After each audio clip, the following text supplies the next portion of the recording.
Washing away the residue of the narcissist. Think about that for a minute. So residue, this is something that I talk about on the channel not as often as other terms, but residue is something that's left behind. And the residue of the narcissist must be washed away from you. This is when you're healing. It's when you're realizing that the narcissist did damage to you. It's when you realize they're not coming back. It's when you realize that you have to go no contact. It's when you realize that they knew exactly what they were doing from the minute they met you until the minute you figured out who they were. The residue was littered all over you from the minute you met them until probably a few moments ago. The residue was littered all over me.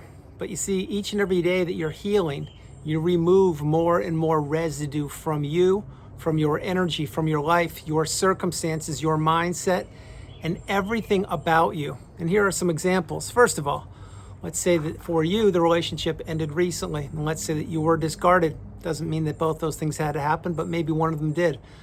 Well, first of all, you probably were caught up in the trauma bond. You most likely were missing the person who was abusing you, and you were accustomed to communicating with them and doing things for them. And you were caught up in the devaluation stage, the narcissistic fog, maybe even the trauma bond.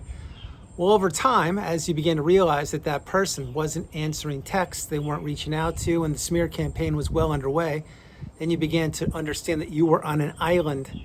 You were placed on an island intentionally and deliberately and on purpose at the hands of the narcissist. You see, they tried to steal everything out from underneath you. And they wanted to throw you away on the side of the road, crumble you up like a sheet of paper. They wanted to slither off elsewhere onto the new source of supply. Never thinking you would put yourself back together. Well, you did, or you're doing it. You are stronger than you know, and you are understanding that the narcissist took their best shots at you, and they did fail. Not only did they fail, but now that you're getting the wisdom and you're realizing that they had so much of an advantage over you until you realized who they were, that you will never allow that to take place again in your life with another person, of course, not with the narcissist, but with anybody else. Because now you're learning boundaries, and now you're learning no contact. And now you're learning how to say no, the strongest word in the English language. When you say no to something or someone, you are saying yes to yourself. No is a full sentence. It is the shortest sentence in the English language, and that is kryptonite to the narcissist. The narcissist doesn't want to hear the word no. They want to hear when. When are you going to do it? Why didn't you do it? How come you didn't do it? Why are you late? You didn't do it yet? They will do anything they can to misdirect or to direct people to do things that they don't or can't do themselves. And that's why the narcissist is loyal to nobody. That's why they care about nobody. And that's why they use, abuse, and manipulate people. But when you realize that the narcissist doesn't have their claws sunken into you any longer, and that you're getting stronger, then you have to continue to remove the residue from you and your life. Here are some examples. Tangible items that perhaps were left in your house or wherever you're living. Example, maybe the narcissist re-gifted a few times a coffee mug on one of your milestone birthdays. Re-gifted means usually someone gifted them something, they gifted it to you. But I said re-gifted a couple of times, which means maybe the coffee mug was gifted and re-gifted and re-gifted, and you got it down the road. Maybe it was re-gifted 7 or 8 different times, and you thought it was the best gift you had ever received from the narcissist, even though they didn't pay 1 penny to get that. That would be an example. Well, if you have that coffee mug, that's got to go in the bin or donate it, or you could smash it. You could get a little anger out and smash it safely, that is. Now, again, I am of the camp of believing to get your emotions out in a safe way. Well, after what was done to you, meaning triangulated, gaslit, stonewalled, financially abused, you were triangulated, if I didn't say that, you were counter-parented, you weren't being co-parented, you were being taken advantage of. After all that, well, you have some emotions that have to come out because the narcissist wouldn't let those emotions come out because they didn't want to hear them. The narcissist wanted you regulating them, which meant they had you listen to their emotions, but your emotions got put on hold. They were frozen in time, which is why all of this adds up to a relationship that you need to heal from. This relationship is akin to death by 1,000 paper cuts. I've said it ad nauseum over the years. Well, it's exactly what it is. Eventually, something will give, something will break, something will snap, and eventually, all of these narcissistic relationships, not only do they have an expiration date, but they all do expire. The key here for this part of the video is you need to understand that you figured out who the narcissist is and what they did. Most people will never know that. Now that you've figured it out, you need to implement the boundaries that you've acquired, or that you're learning to put the boundaries in place. And eventually you will have to go no contact. And then eventually you will realize there's a lot of other residue other than just a coffee mug that they left behind. Another one, what about pictures? Maybe you have a lot of pictures on your smartphone, your desktop, your laptop, Kindle. If the Kindle holds pictures, I don't know.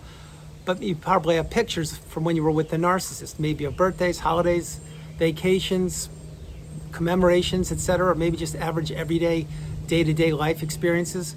Well, those have to go also. And you may say, wait, I'm not ready to ditch those. I want to keep those. Well, keep them then if you want to. But I would strongly suggest to understand who was in those pictures with you. The person that was in the pictures with you, and they may have been with you physically, but mentally they were checked out. And also, the person who was in the picture with you, yes, the narcissist, think about where they were mentally. They already knew that they had their hooks sunken into you. You didn't know it. They already knew they were going to discard you. You didn't know it. They already knew that they were using you. You didn't know it. So any one of those pictures, over time, you will remove them, or you will put them in the cloud, or you will burn them, or you will get a new device, whatever you do with them, but that's more residue. Another, what about your house, the location where you live? Maybe you own your house or maybe you rent. Well, the narcissist probably took your street, your zip code, your town, your city, maybe your state, maybe your country, I don't know. But they take whatever they can, so maybe you have to relocate. There's more residue for you. Example, say you lived in the same town as the narcissist, and say they moved in with you because they were sponging from you for years and they were too cheap to get their own apartment or house and they lived off you. Well, then when you finally figured out who they were, and maybe you removed them, or maybe they discarded you because they found a person with deeper pockets, now that house is tainted. Yes, you may say to yourself, how do you know all these things, Andrew? I know them because I lived them. That's why I created, developed, and executed my exit plan, and that's what I help people do each and every day. And I can help you too. You should drop a comment or drop an email if you're interested in a one-on-one session with me at narcdailyvideos@gmail.com. That's narcdailyvideos@gmail.com. Link in description below. But having said that, another thing, your jurisdiction, your town, your house was probably taken from you. There's more residue. Another one, what about your car?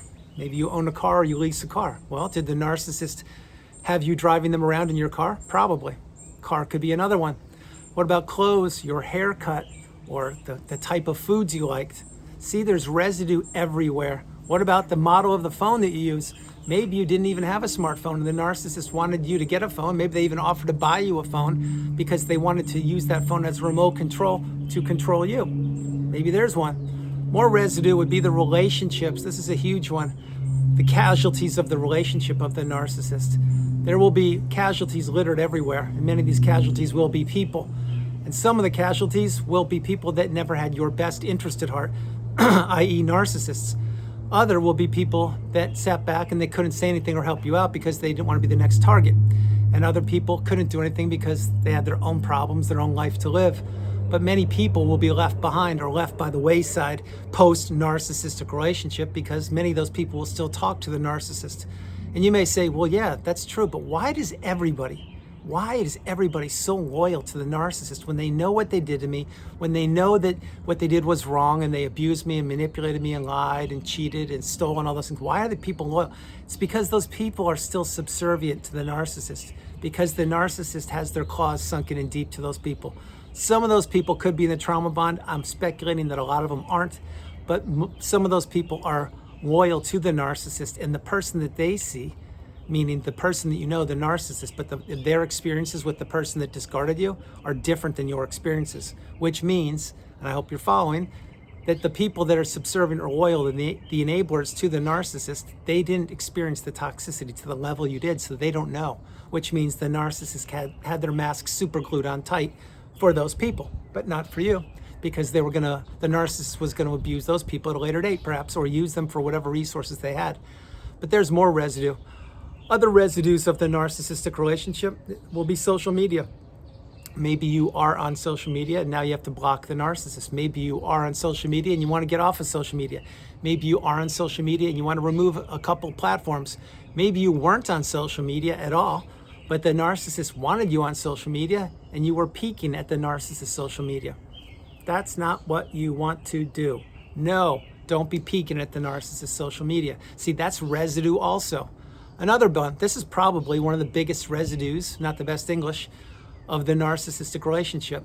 It is not allowing information to cross your path on the whereabouts of the narcissist. Meaning, if anyone's telling you who they're with, what they're doing, etc., you shouldn't know that. You shouldn't want to know that. And flip it. The narcissist shouldn't know anything about you. There's more residue for you. Here's an example. Let's say you've been healing, or you've healed and it's been a couple of years and you're doing great. You're crushing it. You're doing fantastic. Gone no contact and everything. And let's say there's somebody who popped up in your life that you haven't seen in quite a long time, and they don't know that you and the narcissist are over for whatever reason.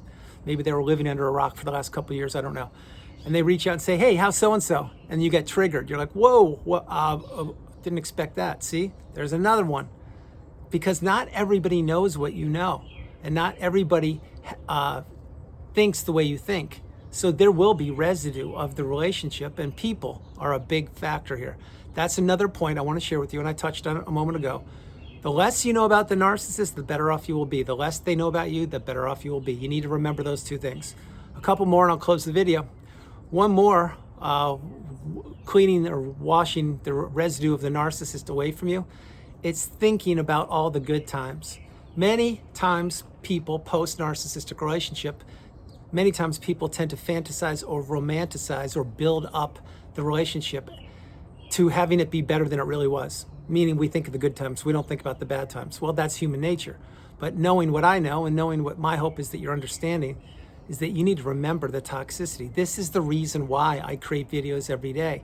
It's to pay it forward, to help you understand that the relationship was worse than you thought it was, and to keep your cup full. So that's why you need to keep coming back. That's why you need to keep watching the videos, and that's why you need to keep commenting on the videos, because at one point we all were the new supply. At one point we all were targeted. At one point we all were vulnerable, naive, and we didn't know about narcissism. And at one point we all had to get the residue off of us. Once you finally close the chapter of the book on the narcissist and you get all that residue off of you, which means you heal properly, you rebuilt your energy, your health, your time, your money, your perspective has changed, the clarity has arrived, and you understand so much more about life, about mindset, empathy, narcissism, and everything else in between, then you'll understand that that relationship is not something that you wanted to go through. I didn't want to go through it myself. The last thing I want is anyone to go through one of these relationships, but that there was no other way. You had to go through it. And that you did go through it and you made it out in one piece. And that not only did you do that, but you were extremely rare. And you are stronger than you know. And you need to realize I did exactly what you're doing. If I did it and I did it, you can do it. You need to believe in yourself the exact same way I believe in you, which means continue to see the light at the end of the tunnel. Continue to go through that tunnel and see the light getting brighter and brighter and brighter. And if today's a challenging day for you, understand that tomorrow will be a better day. If today's a great day, well, let's roll it over into tomorrow and have another great day tomorrow. The whole key is the narcissist will never change. They don't care about you. They never have, they never will. And they wanted to leave you covered, and I mean covered with so many tentacles like an octopus and so much residue that you would never get out from underneath it. But that's what you're doing. And truth be told, I've already done it. I did it years ago. When you cut the tentacles from the narcissist out of your life once and for all, and the residue is completely washed off, you will understand that everything I've shared with you for almost 6 years is not only true and accurate, but that so many other people have reached that mountaintop, that pinnacle of indifference, which is where I am right now, and it is where you are working towards getting. So everyone, that's the video. I hope you liked it. I loved doing it from the beautiful Carolinas. This is Andrew. Namaste. Have a great afternoon, evening, or morning, no matter where you are on the planet. You are not alone. I love you all, and I'll talk with you tomorrow. Understand something. Residue. Residue is something that was left behind, and you have to get rid of it. Example, give you a different one. You're burning a fire in the fireplace, and if you do, be very careful, be very safe. Well, after you burn the fire in the fireplace, what happens? Well, there's residue. There's coal, and there's charcoal, and there's smoldering logs, etc. Well, that's residue. You have to clean it up, make sure it's put out with water, however you put it out, clean it up, and then get ready for the next one. That's an example. Same thing when you tear down a house. What do? Well, the wrecking ball comes out, it tears the house down, and there's residue that must be cleaned up, taken away, and then a house can be rebuilt on the same piece of property, piece of land. Those two examples are pretty apropos, wouldn't you say? I would too. Love you all, and I'll talk with you tomorrow. Bye, everybody. Bye.